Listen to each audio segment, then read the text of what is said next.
Hi friends, welcome to my channel. இப்போ நீங்கள் பார்த்துட்ருக்கிறது இது என்னென்னு தெரியுதா? நிறைய நிற்குது. இதுதான் சப்பாத்தி கல்லின்னு சொல்லுவோம். ஆனால் இந்த சப்பாத்தி கல்லியில் நிறைய மருத்துவ குணம் இருக்குது. ஆனால் நமக்கு இது தெரியாது.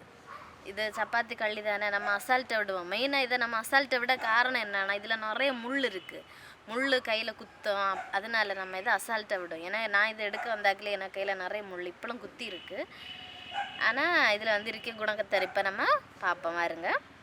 இந்த சப்பாத்தி கல்லியை நம்ம கொஞ்சம் ஒடிச்சு எடுத்து நம்ம பச்சை தண்ணியில் போட்டால் அந்த தண்ணி வந்து பியூரிஃபைட் ஆகும். நல்ல சுத்தமான தண்ணி கிடைக்கும். முன்னாடி பண்டங்காலத்தில் ஊற்று தண்ணி தான் நல்ல தண்ணி நினைப்போம். ஆனால் அது ஊற்று தண்ணி உண்மையிலே நல்ல தண்ணி தான். இப்போ அந்த ஊற்று தண்ணியை யாருமே பிடிச்சி குடிக்க மாட்டாங்க. ஆனால் இப்போ கிணறு தண்ணியே யாருமே குடிக்க மாட்டாங்க. போர் போட்டு தான் யூஸ் பண்ணியது. ஆனால் இந்த நம்ம சப்பாத்தி கல்லையை கொஞ்சம் போட்டு தண்ணியில் குடித்தா தண்ணி சுத்தமாக இருக்கும். அதே போல் சுடு தண்ணியிலே நம்ம போட்டு குடிக்கலாம். தண்ணி நல்லா சுத்தமாக கிடைக்கும். அப்புறமா இதில் அந்த பீரியட்ஸ் எல்லாம் இர்ரெகுலராக வந்துட்டுருக்கேன்ல, அவங்க எல்லாம் இது யூஸ் பண்ணால் நமக்கு ரெகுலராக பீரியட்ஸ் வரும். அப்புறமா இந்த மேலே இருக்க அந்த தொலியை எடுத்துட்டு நம்ம கிரேவி வச்சு சாப்பிட்டா நல்லா இருக்கும். நாங்கள் ட்ரை பண்ணி பார்த்துருக்கோம். நீங்களும் வேணால் ட்ரை பண்ணி பாருங்கள். அது நல்லா டேஸ்ட்டாக இருக்கும். அப்புறமா இது வந்து பிள்ளைங்களுக்கு அந்த வெப்பத்தன்மை இருக்கும்ல, அதுக்கெல்லாம் இது நல்ல பெஸ்ட்டு மெடிசன். நம்ம பிள்ளைங்களுக்கு இது கொடுக்கலாம். அடுத்து இதில் வந்து பழம் உண்டுல்ல, இதில் காய்க்கும் அந்த கொண்டையில்.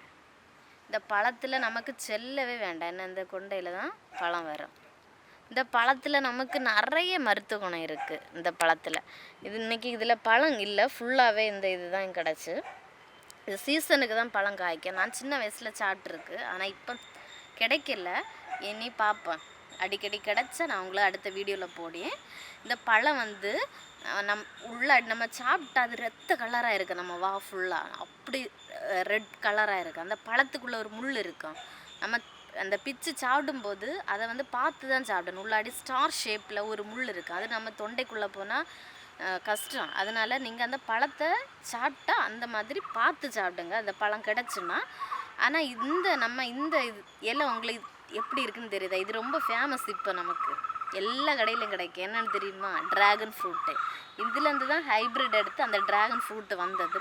இதே போல் தானே இருக்கும். இதே போல் வந்துட்டு இதில் எந்த மாதிரி இடத்துல தான் அந்த ட்ராகன் ஃப்ரூட்டு வந்து காய்க்கும். இதுக்கு ஹைப்ரிட் தான் இந்த சப்பாத்தி களியில் உள்ள ஹைப்ரிட் தான் ட்ராகன் ஃப்ரூட்டு. ட்ராகன் ஃப்ரூட்டுக்கு இருக்க முக்கியத்துவம் இதுக்கும் கொடுங்க. இதுக்கு பழம் வந்து ஆனால் கிடைக்காது. ஆனால் நீங்கள் கிடைச்ச இடத்துலேருந்து சாப்பிடுங்க. நம்ம உடம்புக்கு அது ரொம்பவே நல்லது. அந்த பழத்தில் நம்ம சாப்பிட்டா இந்த வயிற்றில் இருக்க பிள்ளைங்களுக்கு நல்லது. இல்லாமல் பிள்ளை பிறக்காத இருக்கவங்களுக்கு எல்லாம் பிள்ளை கிடைக்கும். அந்த மாதிரி இதில் நிறைய அந்த பெனிஃபிட்ஸ் எல்லாம் இருக்குது பழத்தில். அதனால் பழம் கிடைச்ச ஃப்ரெண்ட்ஸ் யாருமே மிஸ் பண்ணாமல் சாப்பிடுங்க. அதெல்லாம் சாப்பிட்டக்கு நம்ம கொடுத்து வச்சுருக்கணும். அந்த பழம் சாப்பிட்டக்கனால மிஸ் பண்ணாமல் அந்த பழத்தை சாப்பிடுங்க. அப்புறமா எங்கள் சேனலை சப்ஸ்கிரைப் பண்ணி உங்கள் ஃப்ரெண்ட்ஸுக்கும் ஷேர் பண்ணுங்கள். அதே போல் இவ்வளோ போதும், நமக்கு இவ்வளோ போதும். அது வந்து மொத்த இடம் வேறு. இங்கேருந்து அங்கே வர கிடக்கு பாருங்க. அங்கே வர எவ்வளோ இதாக கிடக்கு ஃபுல்லாக. இது அவ்வளோ காயாக இருந்திருப்பி பழமாக இருந்திருப்பி நமக்கு எவ்வளோ நல்லா இருக்குன்னு. ஆனால் ஃபுல்லாக சப்பாத்திகள் அங்கே வர கிடக்கு. ஆனால் இது நம்ம மோஸ்ட்லி வீட்டில் யாருமே நடமாட்டாங்க. ஏன் நம்ம விரும்பியது இல்லைன்னா, இது முள்ளாக இருக்கனால நம்ம விரும்பியதில்லை. அதனால் இது இப்படி வலை சைடில் தான் இப்படி கிடக்கும். வீட்டில் நம்ம இந்த முள்ளை யாராவது தொட மாட்டோம். முள் குத்துமே நம்ம ஒதுங்க. ஆனால் இந்த ஹைப்ரிட் எடுத்த ட்ராகன் ஃப்ரூட்டில் முள் கிடையாது. பார்த்துருக்கா? இந்த சைடில் இருக்க அந்த முள் எதுவுமே கிடையாது. நம்ம ஈஸியாக வந்து அதை தொடுவோம். ஆனால் இதில் முள் இருக்க ஒரே காரணத்தினால தான் இது யாருமே விரும்பியதில்லை. ஆனால் இதில் இருக்க அந்த பழம் இதில் இருக்க பழம் மட்டும் இல்லை, இந்த இதில் இருக்கிறதையும் நம்ம யூஸ் பண்ணணும். இதில் கூட்டு எல்லாம் வச்சு சாப்பிடுங்க. உள்ளாடி நமக்கு தண்ணி மாதிரி தான் இருக்கும். அது நமக்கு இந்த கசப்போ விழுவிழுப்பு தன்மை எதுவுமே இருக்காது. தண்ணி போல் தான் இருக்கும். நேருங்க, நான் டேஸ்ட் பண்ணி தரேன். நம்ம பச்சை தண்ணியை குடிக்கல, அந்த மாதிரி தான் இதுக்கு டேஸ்ட் இருக்குது. வேறு ஒரு புளிப்போ ஒரு கசப்போ எதுவுமே இல்லை. அந்த மாதிரி டேஸ்ட்டில் தான் இருக்குது. நீங்கள் ட்ரை பண்ணி பாருங்கள். வேறு கமெண்டில் சொல்லுங்கள். உங்களுக்கு தெரிஞ்ச விஷயத்த கமெண்டில் சொல்லுங்கள். நான் அதையும் இது பண்ணி என் கையில் நிறைய முள்ளெல்லாம் குத்திருக்கு. இனி பிறகு தான் எடுக்கணும்.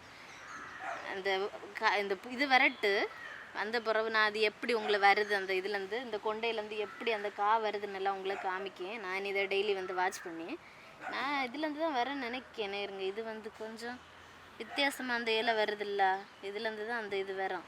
ஆனால் இதில் மொத்தம் அந்த பழம் காய்க்கும்போது நமக்கு பார்க்க எவ்வளோ அழகாக இருக்குன்னு யோசிச்சு பாருங்கள். ரெட்டிஷ் கலராக வித்தியாசமாக இருக்கான். அதே போல் இந்த கள்ளி செடியில் இன்னொன்று உண்டு, கோபுர மாடலில் வரும். அது அங்கே நிற்குது அந்த கள்ளி செடி. அதுலேயும் அந்த வரும். அதில் ஒரு பூ பூக்கும், நல்லா இருக்கும், தாமரை பூ போல் இப்படி வரும். அந்த பூ பார்க்கக்கே நமக்கு ரொம்ப அழகாக இருக்கும். அப்படியே வந்து அதில் குத்து விளக்கெல்லாம் இப்படி செய்து சின்னதில் விளையாடி இருக்கு அந்த இதில். அப்படி நல்லா இருக்கும் பார்க்கக்கு. அப்படியே இந்த வீடியோ உங்கள் ஃப்ரெண்ட்ஸுக்கு ஷேர் பண்ணி லைக் பண்ணுங்கள். இன்றைக்கி அவ்வளோதான். நாளைக்கு இன்னொரு வீடியோவில் சந்திப்போம். அப்படியே கமெண்டில் உங்களுக்கு தெரிஞ்சதை சொல்லி சப்ஸ்கிரைப் பண்ணுங்கள். பாய்.